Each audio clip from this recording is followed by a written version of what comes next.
Look what I've been working on. Stick around and see what I've done.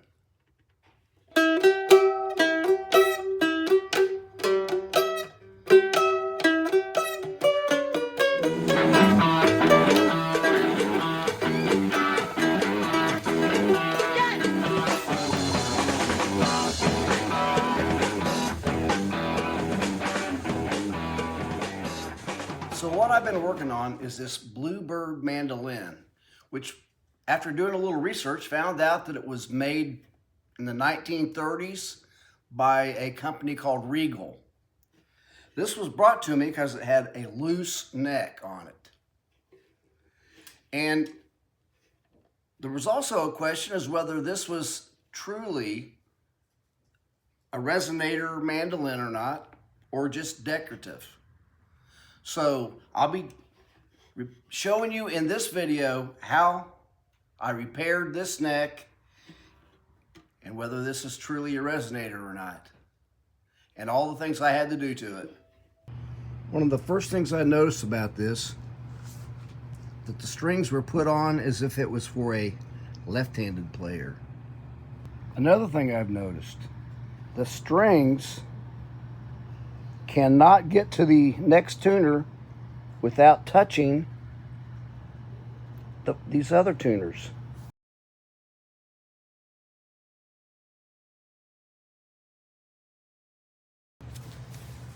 I've got all the screws out. Here's the moment of truth. Is it a resonator or is it a fake? It's not real. It's just a cover. Although it's pretty. So I've been looking this thing over, and there is no indication of when it was made, no stampings inside the hole here, no imprints on the metal. There is someone's thumbprint right there that probably assembled this thing. The fretboard was securely still glued down to the top, even though the neck was loose. And to get this off of here, I made a cardboard heat shield. So I cut a bunch of these metal strips to go in between the frets. Have a steel plate on top of that. And I'm placing a hot iron on top of that. And a little water. And then when it got hot enough, I was able to work this razor blade, keep working it under the fretboard till I got it loose.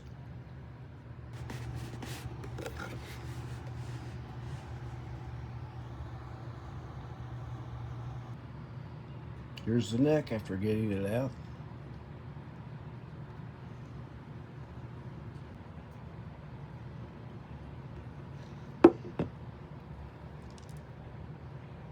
So what I plan on doing today on this mandolin is making the new bridge and nut. The bridge has a chunk missing, the nut, terrible spacing. And they are made of hardwood. I've got some dimensions written down here for that. To reproduce this bridge and nut from the mandolin, I've got a piece of scrap left over from making guitar necks, hard rock maple. I'm going to cut this down to size with my table saw and start working on getting these shapes.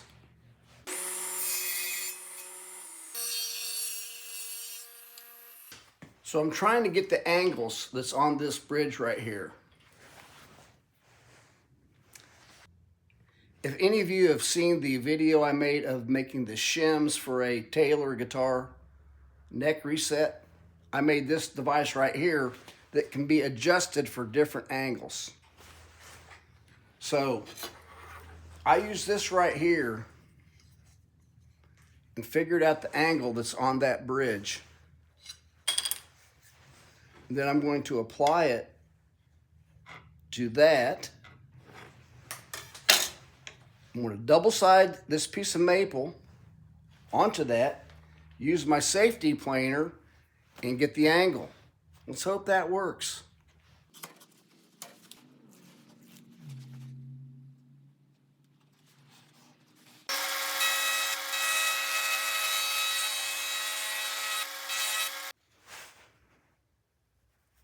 I've got it started. So I've got a couple of blanks already cut. Now here's the original bridge. I've put longer screws in here to raise this up higher. And got a 90-degree angle on it. So I'll double side tape this up here and take that off.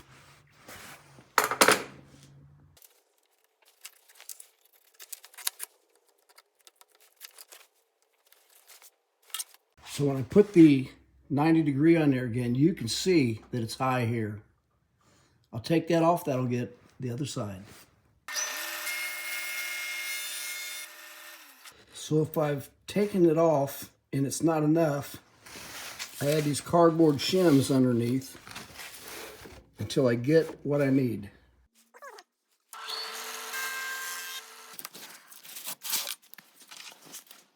I'm using this belt sander right here to sand the sides and the bottom to get the height.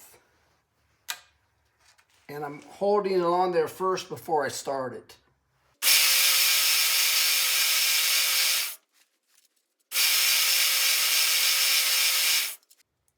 So now I got the sides nice and flat. Now it's time to get the rounded shape on each end. So to get this shape at the end, I'm using this sander right here.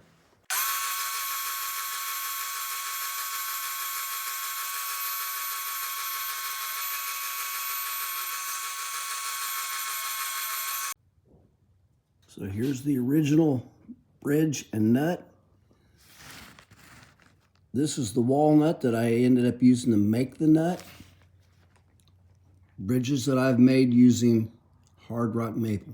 When I needed to apply heat to this section of the fingerboard to get the glue loose, I had made a bunch of metal pieces to set on the fretboard in between the frets. And then with a piece of metal over top to transfer the heat with an iron. I'm going to take those same pieces of metal and with some double-sided tape, use this as a clamping caul to go over the frets. When I get ready to re-glue this, I need a jig to hold this so that the glue can really take effect. And I've noticed that when I push this together this way, this really closes up. So what I've done, I've taken a clamp like this, remove this in, drill a hole through a piece of 2x4. So now this can clamp. And on this end, it holds the body. Put a cloth on this end to help protect the base of the mandolin.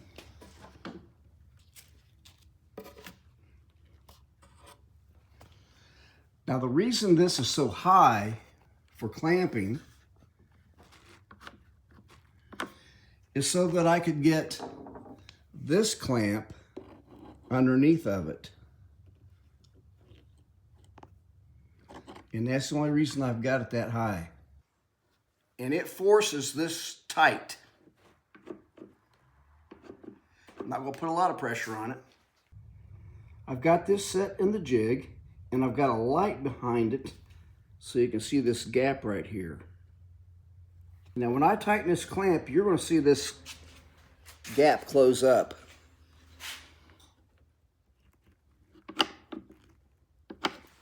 The whole thing just rose up and closed that gap tight. Now I got to clamp the end of the fretboard down. This area right here on the inside, it's got a wooden block in the end of it. And I can put a clamp like this over that, from the back, over that wooden block. Get my clamping caul on there. So that's how I'll get that section of the fretboard. The next section, I've made a block. It fits up inside, right under the rest of the fretboard. Use a clamp like this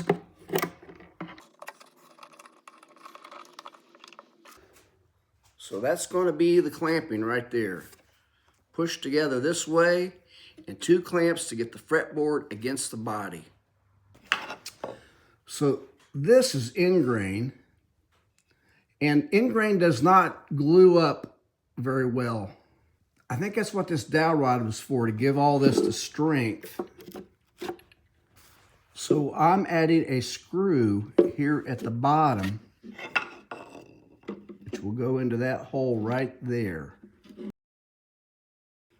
That should give it a lot more strength. I've cleaned up these surfaces about as good as I could with sandpaper. I want to tape up all these edges right up to the seam so that when I get squeeze out and I remove this tape, I should be able to get rid of most of the glue just by pulling the tape back off. All right, I'm ready for the glue up.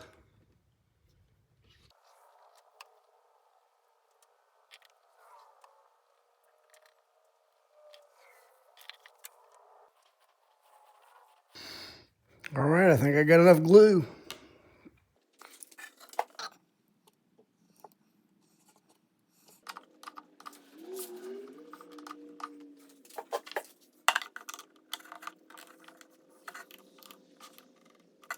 I've got the screw tightened down. It's tight in the clamps. It's time to put this clamp on.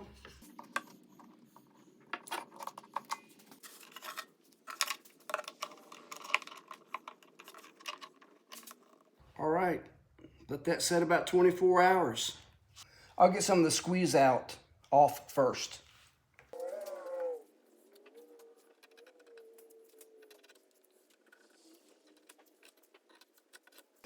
It's been about an hour since I put this on the jig with the glue, and I'm going to remove this tape now and see if it did a good job of keeping the glue off of the guitar.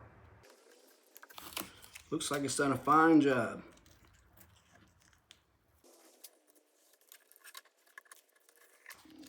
There we go. No glue on the body. The mandolin's been in this jig for over 24 hours now, so let's take all the clamps off and see what we got.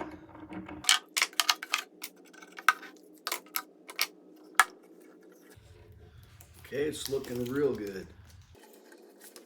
I'm going to finish pulling the tape off. The joint is looking pretty good. It's tight.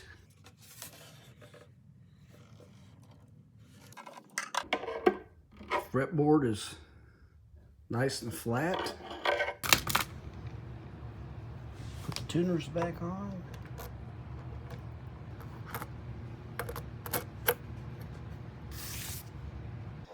I've done some polish work on it. A new bridge made and glued down. New nut glued down. Now I'm ready to put the face back on and new strings. To get the resonator or decorative plate back on, you have to have no strings on it to put this on, because the strings go underneath this part right here.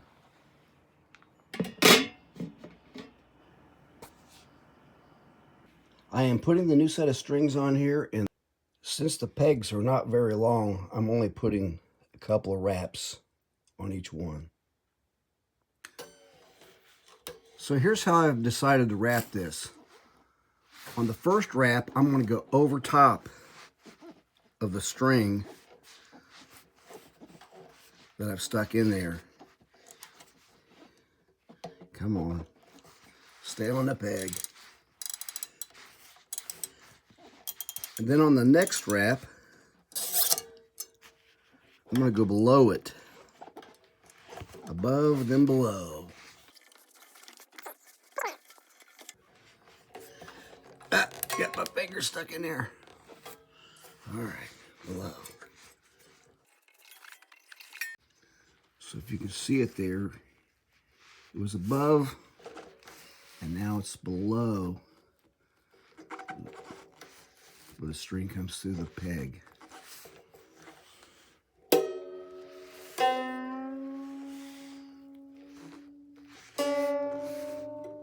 Okay, I've got all the strings on this thing now and tuned up.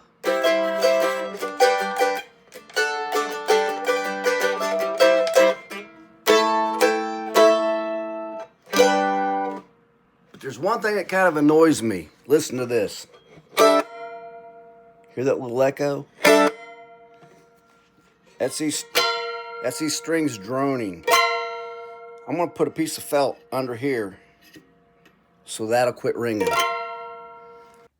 So I've taken a little strip of closed cell foam and I'm gonna shove it back here where you can't see it, so those don't drone anymore. So there you have it. The mandolin is done, ready to be played. Looks not too bad. 90 years old.